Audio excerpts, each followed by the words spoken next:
What's good, YouTubers and YouTubettes? This is JBsports back again with another one.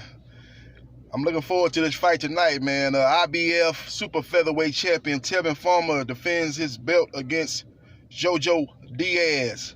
This is a true 50-50 fight, man. Much looking forward to this matchup, man. It's a 50-50 fight. The crazy thing about this fight is you got JoJo Diaz moving up from coming up from 126, coming up from featherweight to super featherweight, and he's still going to be the naturally bigger guy. You know, I noticed when he fought Gary Russell Jr., man, that was a tremendous matchup last year. And early last year, I believe they fought. Early 2019, I believe it was, or maybe late 2018. I think it was early 2019.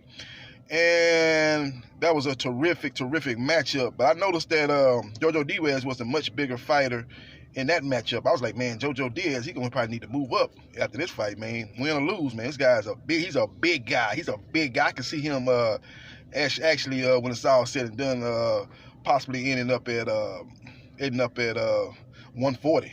He's a big dude, man. He's a real big dude for that weight class. He's able to cut weight and make weight because he's a young guy. That's what guys do in these days of boxing, man. So he's a big dude, man. Even though he's coming up from a lower weight class, he's the naturally bigger guy than Tevin Farmer. He's a good pressure guy. He's gonna be looking to close the distance and go to the body, man. He's a real good body puncher, and he does good combinations too. And he's a good head hunter too. He's what you call a classic Latino pressure fighter. Now he's going against a guy that's very skillful. And to me, man, what kind of separates Tevin Farmer is for as much skill that he has, and he has skill. He's a very technically sound fighter. He gets hit a little bit too much for somebody that is skilled as he is. And that could be his downfall in this matchup, man. He's a very skillful fighter, man. And but he doesn't have the power, and he still gets hit too much for somebody that is skillful. So that let me know that he's a guy that's looking for his offense. He's a very offensive-minded fighter. He could be a guy that basically stand on the outside, pot shot, and be defensive and win fights like that. It would be boring. So I think he's going to this style to be a little bit more entertaining, be a little bit more aggressive, let his hands go. Don't have the power, but he lends himself to get hit. Now he's going against a guy that's got pop. He's got punch, man. He was able to tag Gary Russell Jr. Multiple times in that fight. And I thought he stunned Gary Russell Jr. a couple of times, but Gary Russell Jr. is a dog. He bit down on the mouthpiece and got down in the mud with him and went toe to toe with him, and eventually he had enough power where he was able to get the respect of JoJo Diaz. And then in the championship rounds, his experience showed up and showed out against JoJo Diaz, and he was able to win that fight going away in the second half of that fight. And that's what Tevin Farmer will be looking to do. But the problem with that is Tevin Farmer don't have the power of Gary Russell Jr., and I don't know if he has the chin that Gary Russell Jr. had. Gary Russell Jr. took a lot of shots in that fight, and he didn't get hurt once. I said he got stunned, but he never got hurt once in that fight. So can he take that power? Now, Tevin Farmer started his career off at 7-4. Can you believe that, 7-4? That's not even a good record in college football. It's an okay record in the NFL, but it's not even a good record in college football. You 7-4, you going to the Independence Bowl or something like that, or to the Las Vegas Bowl or something like that. If you 7-4 in college football, he started out 7-4. He's won 23 in a row fights. So Tevin Farmer is what you call a guy that's a lot of people thought after 11 fights he was going to be a gatekeeper, a journeyman type of fighter, but he's turned himself after 23 wins into one of the best super featherweights out here today, and you got to give him much credit for that, man. So he's looking good to 23 in a row, so he's got a lot of confidence, a lot of self-belief. You know, when you won 23 times in a row, I don't care if you fought a bunch of bums, you won 23 straight fights, man. You got a lot of confidence, you got a lot of self-belief. No matter what takes place in that fight, you're going to find a way to win. So this is a great matchup, a true 50-50 fight, man. And I'm going to break it down to you like this, man. I think it's going to go to the scorecards. I think both guys are going to have their moments. Like I said, JoJo Diaz, is going to be able to close the distance, man. And Tevin Farmer's going to oblige him, man. Tevin Farmer's going to stand there because Tevin Farmer's going to be looking to get his offense out. So that's going to make for a good, action-packed, entertainment-friendly fight. Why in the world this fight is not a main event, I don't know. You know, you got Andre versus some guy named Luke Killer. I've never heard of him, never seen him fight. But I know he's a European style of fighter, and you know, that should be easy work for Demetrius Andrade, man. Demetrius Andrade after this fight's got to step up, man. I don't want to hear nothing about he can't get a fight. People scared of him because he's slick and all this and that. He's got to get another fight, man. He's got to get a better fight than this. He's with Eddie Hearn. You know, he ought to be able to at least get Triple G. If he can't get Canelo, man, him and Triple G ought to be able to fight, man. There's too many fighters over there. Move up to 168 and fight Billy Joe. Move up to 168 and fight Callum Smith.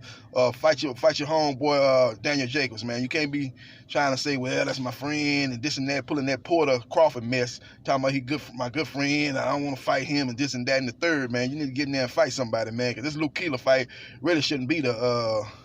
I think it's the main event. Is that YouTube fight the main event? Either way, it shouldn't be the.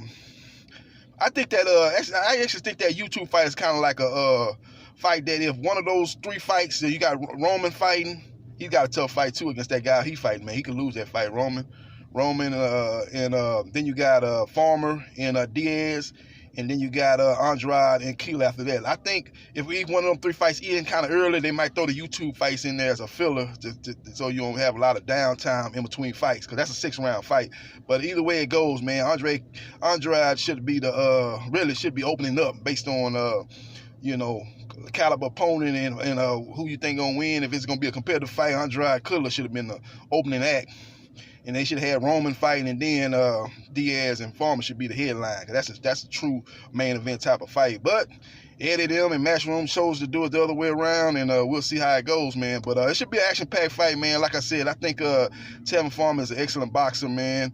But he tends to get hit too hard. He's been knocked out before, but that's been a long time ago. So he seems like he has a much better chin. You know, a lot of people say if you got a bad chin, it can't get better, but he seems to be able to take punches more, but he ain't been in there with the puncher that JoJo Diaz is. But with that being said, JoJo Diaz is a real good puncher, but I don't think he's a devastating puncher, a guy that's just like a one-hitter quitter type of punch. So I think he'll be able to land his shots, but I think Tevin Farmer will have some rocky moments, but his experience will be able to let him survive those rocky moments. He'll be able to get his punches out because JoJo Diaz will be right there bringing the pressure, so he'll be right there to be hit, and I think he'll be able to land his combinations. I think the key for Tevin Farmer is to use the jab to make JoJo Diaz have to reset constantly, and I think that'll be the key, man. I think this fight is going to be very close, very competitive. It's going to be a back-and-forth fight. I just think that Tevin Farmer will desire 23 in a row, self-belief, don't know how to lose, you know, mentality, because he hasn't lost in 2-3 times, is going to prevail, and he's going to win a very tight nip and tuck type of fight. I wouldn't be surprised if it be a split decision victory for Tevin Farmer. JoJo Diaz will complain that he won the fight because he landed the harder, more telling shots, but I think overall punch landed will be in Tevin Farmer's favor, and I think he wins a close decision over JoJo Diaz in Miami, Florida, the home of this year's Super Bowl, as we get to the weekend started with a good fight, and we'll see what happens. Now, leave your comments in the comment section if you think JoJo Diaz will win by knockout or decision, or if you think Tevin Farmer will win by knockout decision. Leave your comments in the comment section how you think the fight's going to play out. This is JB Sports, the man, the myth, the legend. I holla.